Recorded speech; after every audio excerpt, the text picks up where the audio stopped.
By the mid-1700s, the British Empire was the wealthiest and most dominant military force on Earth. As this map shows, they controlled vast global trade routes, commanded an unmatched navy, and held lucrative territories stretching from the Canadian wilderness down to the Caribbean. Across the Atlantic, their American subjects lived in a different reality. The colonists were scattered across isolated settlements, separated by dense forests, with no standing army and very little local manufacturing. They were mostly poor tradesmen and farmers scratching a meager living from the earth. This creates a striking historical puzzle. How did a loose collection of amateur militiamen and farmers defeat the most highly trained, well-equipped military machine of the age? That strength was forged in the freezing, filthy, and exhausting reality of their everyday lives. Waking up in the 1700s was a sensory shock. Your bed was a sagging wooden frame strung with rope and topped with a mattress with prickly straw. When you swung your legs out, your bare feet hit a floor of cold, pounded dirt. Without central heating, every morning began in a room where you could see your own breath. Then there was the smell. Modern, romanticized versions of colonial life ignore the thick, inescapable stench of indoor wood smoke, rotting animal manure, and unwashed human bodies that filled every home. This extreme daily misery served as an invisible, multi-generational boot camp. Every grueling day forced the colonists to adapt to conditions that would break a modern traveler, inadvertently creating a society with incredible resilience. Securing basic calories required constant physical exertion.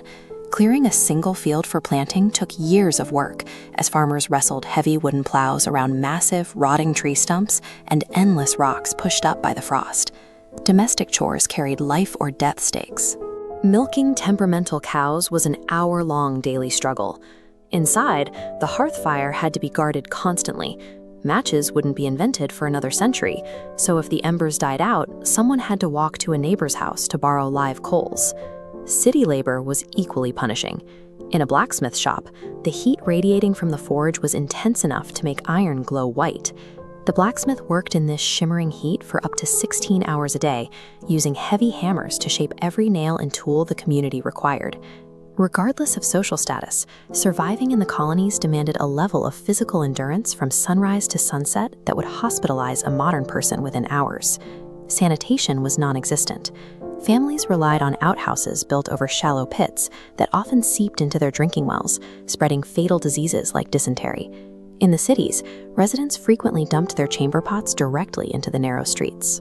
Colonists also harbored a deep fear of bathing. Doctors of the era believed that fully submerging the body in water opened the pores, weakening the immune system and inviting illness. This lack of hygiene meant pests were inescapable. Body lice and head lice afflicted everyone, including the wealthiest elites like George Washington, who struggled with constant infestations in his expensive, powdered wigs.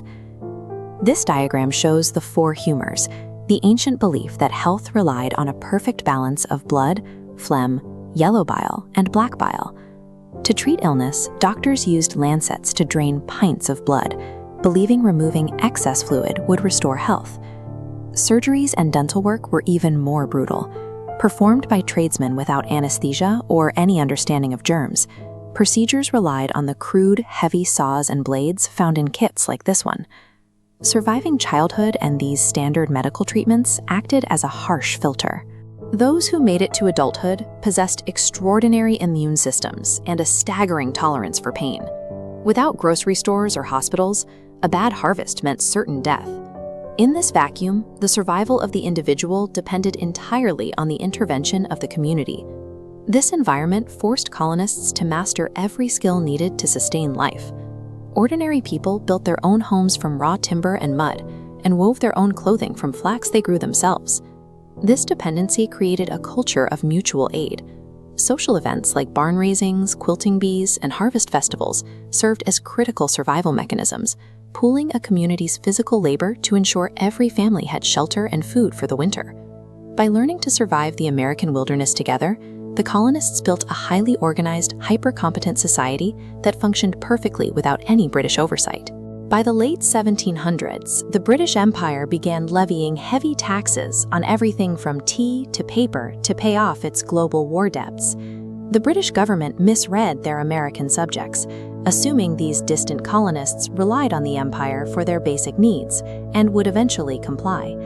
Instead, the colonists utilized their generations of survival skills to fight back. When trade was restricted, they simply manufactured their own goods at home and organized massive boycotts of British imports. British pressure failed to crush the colonies. It merely activated the extreme self-sufficiency the Americans had spent decades perfecting in the dirt.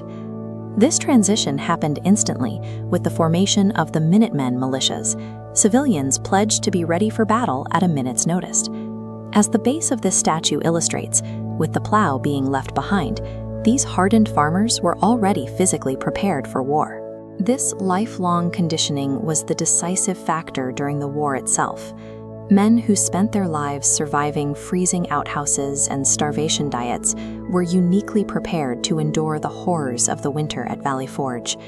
The daily miseries of colonial survival had inadvertently trained an entire population to overthrow an empire. Generations of grueling daily life won the American Revolution long before the first muskets were fired or treaties signed.